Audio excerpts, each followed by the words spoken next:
j'ai entendu là précédemment que l'organisation de l'institution serait un obstacle à une forme d'émancipation des personnels. Bon, je me permets d'y revenir parce que je ne suis absolument pas d'accord, vous vous en doutez, avec cette présentation des choses. Je n'ai pas vu, dans mes nombreux déplacements dans l'académie, de personnel qui seraient soumis dans leur métier. Simplement, ils sont fonctionnaires, mais évidemment, il y a une éthique de la fonction publique, il y a une organisation du service public de l'éducation, mais ça n'entre pas en contradiction, évidemment, avec l'idéal d'émancipation qui est celui de l'ensemble des personnels de l'éducation nationale. Alors, sur la question de la tension entre l'idéal et le réel, et j'utilise bien ces deux termes-là parce que vous voyez arriver Jean Jaurès et sa fameuse formule adressée à la jeunesse de France à Albi, je crois qu'il avait déjà tout dit à l'époque. Jaurès disait, le courage, c'est d'aller à l'idéal et de comprendre le réel. Et nous y sommes toujours. Il existe, c'est vrai sur la laïcité, c'est vrai sur la liberté, c'est vrai sur l'égalité, c'est vrai sur la fraternité, il existe dans toutes les sociétés une tension entre l'idéal et la réalité. Et il est vrai que les élèves sont prompts, et ils ont raison de le faire d'ailleurs, sont prompts à mettre en tension ces deux réalités. Bon. Mais ça ne veut pas dire qu'il faille abandonner les valeurs et notre idéal. Yannick Samboula, trahir un propos de table que nous avons eu tout à l'heure, tu as une formule que j'ai trouvée très belle, tu disais lorsqu'il y a un écart entre l'idéal et le réel, peut-être un moteur pour l'action. Et il est vrai que lorsqu'il s'agit de laïcité, si les élèves constatent un certain nombre d'éléments qui leur paraissent étonnés, eh bien c'est précisément un moteur pour que les professeurs puissent avancer et pour que les associations puissent avancer. Et de ce point de vue-là, il est évident que, je ne crois pas que je le verrai d'ailleurs de mon vivant, il est évident qu'il y aura toujours un écart entre le réel et l'idéal, mais que ça n'empêche pas, évidemment, d'aller vers l'idéal, bien au contraire. Alors il y avait une foule de questions. Bon. Oui, peut-être c'est la question de l'interdit, de la loi comme interdisant, qui est celle qui mérite peut-être qu'on y revienne un petit peu. En un mot, c'est quelque chose qu'il est difficile de faire comprendre aux élèves, mais c'est pourtant quelque chose de fondamental. La liberté, cela s'apprend. Et pour apprendre la liberté, pour pouvoir jouir d'une liberté pleine et entière, il est nécessaire, et c'est parfois cruel pour des jeunes gens, mais il est nécessaire de passer par un temps qui soit un temps plus contraint, autour de règles. Et la liberté des adultes, nous pouvons en témoigner les uns et les autres, est aussi encadrée par un certain nombre de règles. Alors ce que les élèves vivent comme une interdiction, c'est notamment le cas de la loi de 2004, c'est dans le premier niveau de compréhension, certes, une interdiction d'un certain nombre de signes, mais il nous appartient à nous, dans un travail qui est un travail quotidien, je vous rejoins, madame, sur ce que vous disiez sur la pédagogie au long terme, il nous appartient de faire comprendre que derrière une interdiction factuelle se cache en fait une volonté d'émancipation et d'autonomie. Parce que je vous rejoins sur ce terme-là, ce qui est fondamental, c'est bien la notion d'autonomie des élèves. Alors, toujours sur cette question de rapport au système, Éric Depardieu. Oui, j'ai envie de dire quand même deux, trois choses par rapport à une expérience que j'ai, qui est quand même extrêmement multiple, puisque vous vous rendez compte que je suis parti donc, de la base de la base pour arriver comme délégué ministériel et revenir maintenant, donc en fait, je passe ma vie dans les établissements scolaires ou les écoles pour un énorme projet donc, dont fait d'ailleurs partie la FEV, qui s'appelle ADERE. Bon, ADHERE, et qui est un projet donc, qui vise justement à essayer d'impulser un peu de l'amélioration, on va dire ça comme ça, très modestement, donc dans un certain nombre d'établissements, donc essentiellement en REP+, site, c'est-à-dire collège et l'école élémentaire. Mais c'est vrai que je suis aussi passé par la case donc, nationale, politique nationale, etc. Moi, je suis quand même moins optimiste que donc, mon prédécesseur sur le fonctionnement du système. Je pense effectivement, pour l'avoir vu fonctionner quand même un peu partout, que notre excès de jacobinisme a quand même quelquefois des effets délétères de terrain et qu'on est un petit peu quand même dans l'illusion de la pulsion du changement. Bon, c'est-à-dire que la conduite de réforme, moi je suis très croziérien, dans notre système, se heurte pas tant à des résistances qu'à une non-adhésion. Bon, quelque part, j'ai l'impression quand même que cette pyramide est quand même pensée vraiment du haut en bas et non pas du bas en haut, sans être forcément basiste. Mais j'ai un petit peu peur quelquefois, et bon, c'est l'occasion de débats parfois houleux, mais néanmoins courtois, dans les différentes fonctions que j'ai pu avoir. Je pense qu'il faut vraiment qu'on réfléchisse beaucoup plus sur des choses aussi basiques que la gestion humaine des ressources, c'est ce que disait la médiatrice de l'éducation nationale quand même, que la bienveillance vis-à-vis des personnels qui sont en souffrance. Moi, ce qui me frappe beaucoup actuellement, c'est à quel point l'école élémentaire, depuis 2006-2007, est en vraie souffrance. La manière dont certaines choses impulsées, il n'y a pas eu d'aide suffisamment perçue. Et en disant ça, je n'ai pas un discours anti-hiérarchique, hein, parce que je sais aussi, pour avoir beaucoup parlé par exemple avec des IEN ou avec les syndicats d'IEN, que la manière dont a été imposée la RGPP a quand même causé aussi des situations extrêmement difficiles à ce niveau-là. Mais c'est vrai aussi que, bon, alors ça c'est une vraie vacherie, mais je ne vais pas m'en empêcher, que j'ai parfois peur, et j'ai eu l'occasion de le dire, que quand on gouverne trop par circulaire, quand on pense trop par circulaire, on pense un peu en rond, ce qui est le principe même d'une circulaire. Donc oui, j'ai un point de vue extrêmement critique, moi, sur le fonctionnement du système. Ça, c'est très très clair. Qui, à mon avis, n'est pas suffisamment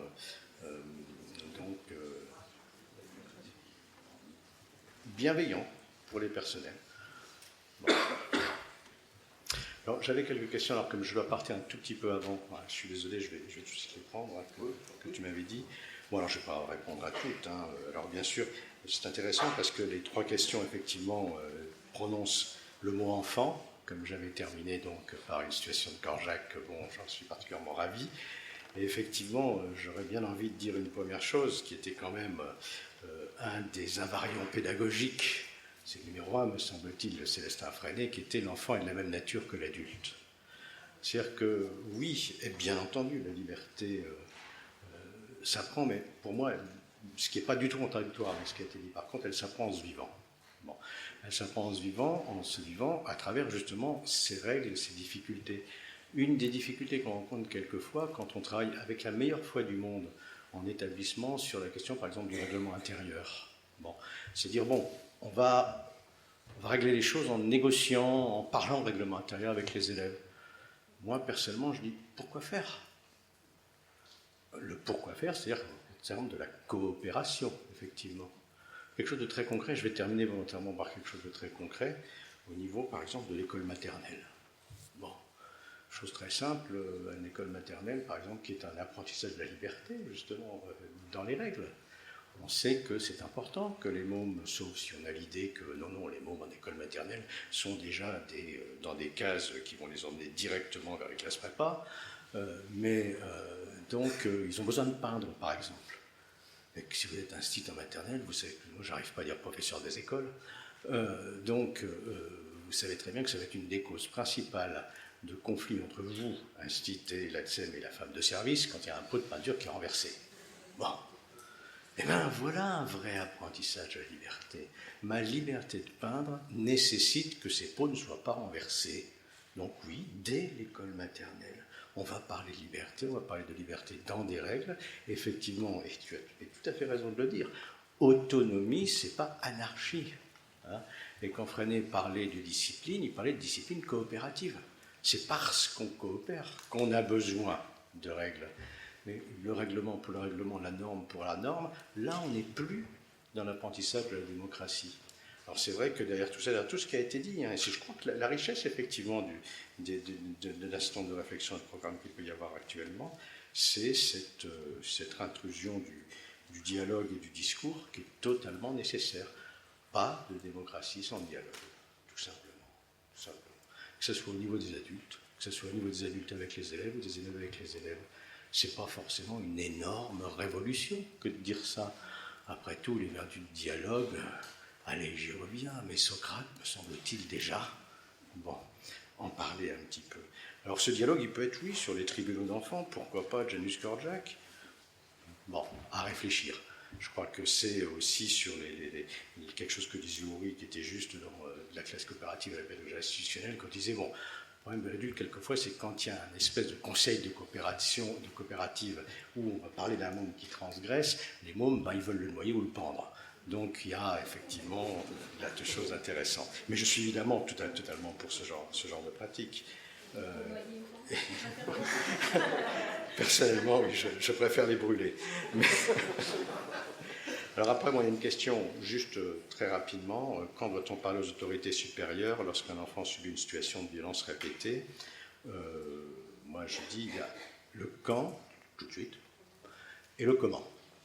Bon, là, ça sort un petit peu de la chose, mais bon, comme j'ai eu des responsabilités particulières sur ce point-là, ce que je dis, attention, ce qui est justement important, c'est que la manière dont on en parle puisse être une manière qui fasse progresser.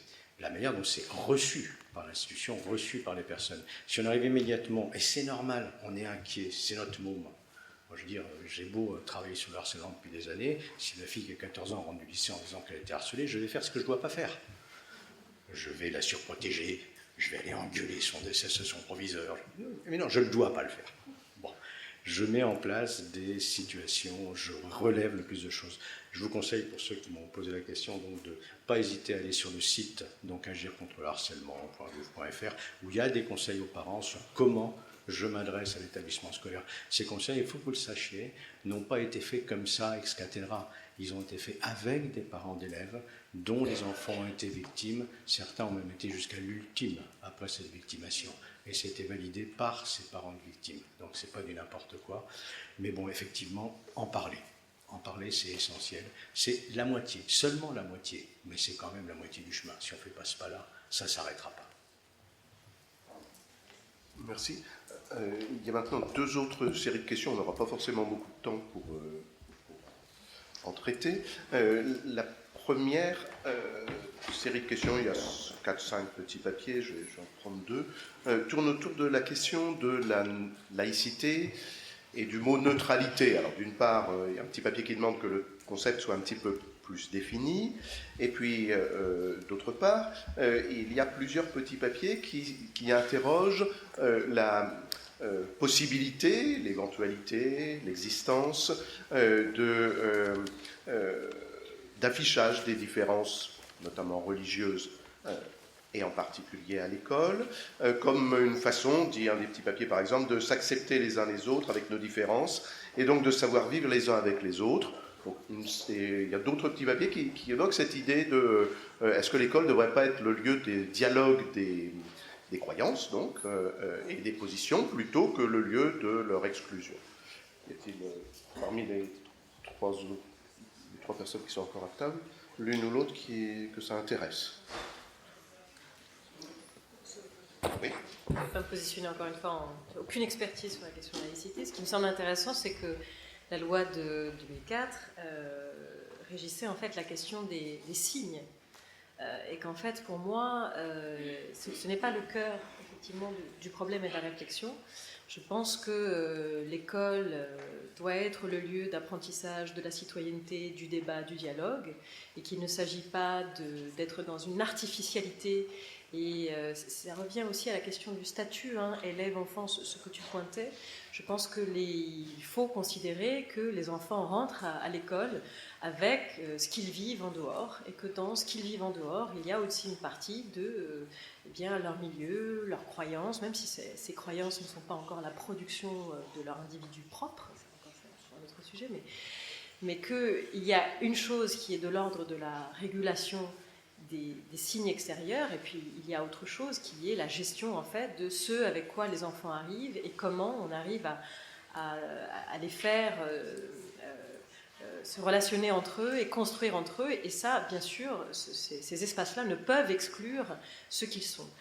Et par ailleurs, je pense qu'il y a une cristallisation aujourd'hui sur le signe extérieur, par essence, qui est la question du voile, mais que pour moi, la vraie question, c'est ce que tu posais tout à l'heure, c'est-à-dire, c'est la question du prosélytisme, c'est la question du refus de l'autre, c'est la question de la subordination, de la domination. Ces questions-là, elles n'ont rien à voir avec le port du voile. On peut tout à fait être dans ce type d'attitude avec l'autre, sans être voilé, ou sans avoir aucun signe ostentatoire religieux. Donc pour moi, le cœur doit bien être finalement l'apprentissage du vivre ensemble, du dialogue et de la gestion de l'altérité, plutôt que la question uniquement de s'en tenir au signe extérieur. Merci Catherine. Je ne prétends pas non plus à l'expertise, mais c'est la réflexion en cours. Il me semble que le rejet vient de la peur. Quelle pourrait être la peur d'un débordement, la peur d'une entrée en concurrence de différentes appartenances religieuses, etc., la mienne est mieux que la tienne, etc., et d'un conflit de cet ordre-là qui n'a pas lieu d'être à l'école. Il me semble que, et c'est prévu effectivement par les textes, et tout à l'heure je reviens juste là-dessus, moi j'ai absolument pas de problème avec la hiérarchie, c'est-à-dire que simplement, à un moment, il faut pouvoir aussi affirmer et travailler sur la base du terrain pour pouvoir s'approuver les choses. C'est une parenthèse que je vais faire. Mais donc, l'école peut établir des institutions qui vont répondre à cette peur potentielle d'un conflit qui déborderait. Si elle a des institutions qui disent effectivement, pour le résumer, la laïcité telle qu'elle nous a été présentée, à ce moment-là, je crois que l'accueil des différences, y compris des appartenances religieuses, à condition qu'elles ne soient pas là pour dire leur prosélytisme, mais simplement pour dire qui je suis, d'où je viens, à quel monde j'appartiens, quelles sont mes croyances, sans vouloir les imposer, mais pour se connaître, pour s'accepter. Si on a la garantie portée par l'adulte qui est le garant et qui a cette responsabilité, si on a la garantie que les institutions qu'on a posées permettent cet accueil, moi je ne vois pas que l'on ne puisse en parler. Et puis il y a un autre aspect qui est prévu aussi dans les textes, c'est qu'il y ait une information, une éducation à la connaissance. Donc là, c'est un savoir qui est apporté, un savoir objectif sur ces sujets-là, c'est pas si évident que ça, mais une connaissance donc des différentes cultures, civilisations, religions, etc., qui sont reliées, pour qu'on puisse avoir un autre point de vue, un petit peu décalé, sur ce que sont les autres.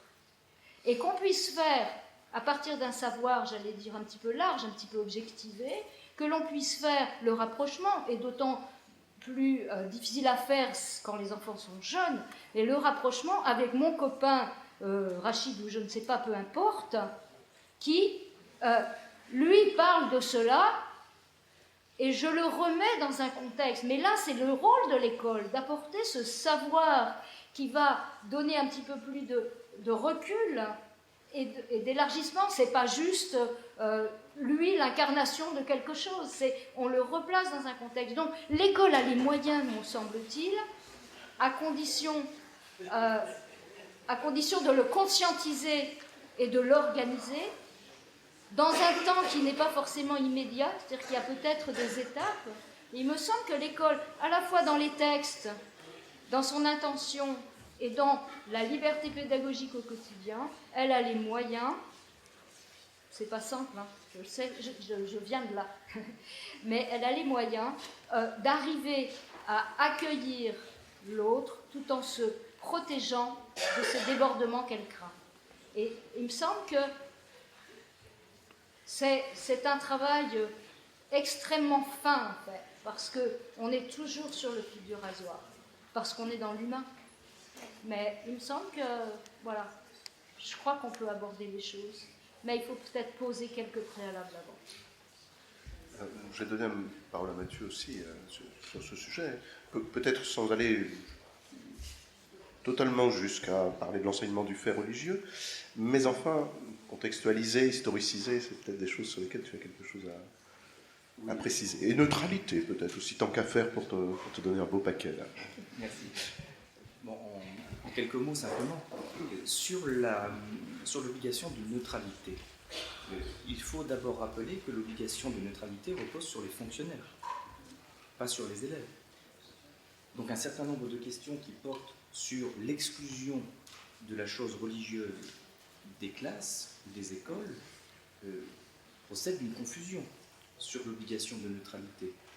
À aucun moment, il n'a été interdit dans la République française et dans l'école française à un élève de faire mention, lui, d'une conviction religieuse.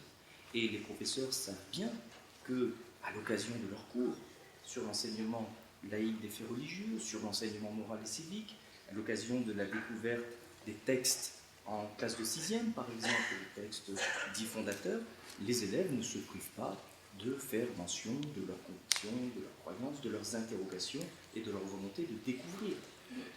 La loi de 2004, à laquelle il est fait référence en creux dans les différentes questions, ça n'est pas une loi qui interdit. Son titre, c'est la loi qui encadre le port des signes et des tenues. Ce qui est interdit, c'est le port de signes de tenue manifestant ostensiblement une appartenance religieuse. Mais vous voyez bien que ce qui est important ici, c'est ostensiblement. Les élèves aujourd'hui, dans les écoles françaises, ont le droit de porter des signes religieux qui ne soient pas ostensibles. Et nous avons un certain nombre d'élèves qui portent ces signes, et ça ne pose pas de difficulté pour les professeurs. Cela pose une difficulté lorsque le signe est ostensible, parce que ce qui se joue là, ça n'est pas la volonté d'exclure le religieux de la salle de classe, c'est simplement le fait que nous sommes sur l'idée d'une identité, d'une assignation identitaire trop précoce. Et que l'école ne peut pas, s'accommoder d'une identité trop précoce pour les élèves, puisque le but de l'école, c'est bien de forger les conditions, enfin, de donner les conditions qui permettent à un élève de forger librement ses appartenances. Alors par ailleurs, tout est affaire de pédagogie, mais c'est vrai que dans les écoles, je vous rejoins, madame, il est important que les élèves puissent découvrir les différentes croyances religieuses, les différentes convictions, les différents courants philosophiques, mais cela est déjà fait. Je ne donnerai pas une multitude d'exemples, mais le judaïsme, le christianisme, dans leur plus jeunesse, si j'ose dire, c'est-à-dire sous l'Antiquité, sont abordés en classe de 6e en histoire, l'islam en 5e, et puis on y revient à différents moments.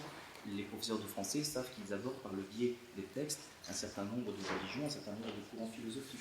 Donc ce ne sont pas des points qui sont exclus des écoles, simplement vous avez fait la distinction qui est essentielle. L'école les aborde sous l'angle des savoirs. Sous l'angle des savoirs. Ce qui est étudié par l'école aujourd'hui, lorsqu'elle étudie le fait religieux, c'est le savoir constitué que l'on peut porter sur la chose religieuse. Pour dire les choses plus simplement, lorsque l'on aborde les débuts du christianisme en classe de 6e, par exemple, dans le cadre du cours d'histoire, il ne s'agit pas de s'interroger avec les élèves en entrant par les évangiles et en entrant par Jésus-Christ, là ça relève du domaine de la foi. Il s'agit d'entrer par les communautés chrétiennes sur lesquelles nous sommes documentés, pour lesquelles nous avons un certain nombre de références et de sources, que ce soit archéologiques, etc. Et à partir d'elles, d'interroger les éléments de la foi de ces premiers chrétiens. Pas la véracité, pas la pertinence de ces éléments, mais simplement la façon dont elle s'est constituée et ce qu'elle dit d'elle-même. Et il est extrêmement important, effectivement, et je ne m'aventure pas beaucoup dans le domaine de l'enseignement dans le premier degré, parce que je ne le connais pas suffisamment, mais je me suis laissé dire récemment par des collègues IEM que dans les cahiers de vie, par exemple, les élèves n'hésitaient pas, et les professeurs n'hésitaient pas d'ailleurs à se servir de ce matériau-là, à faire part de leurs expériences, et ces expériences sont parfois des expériences liées à une communion, liées à une fête religieuse. Et c'est un effort de socialisation qu'il faut maintenir.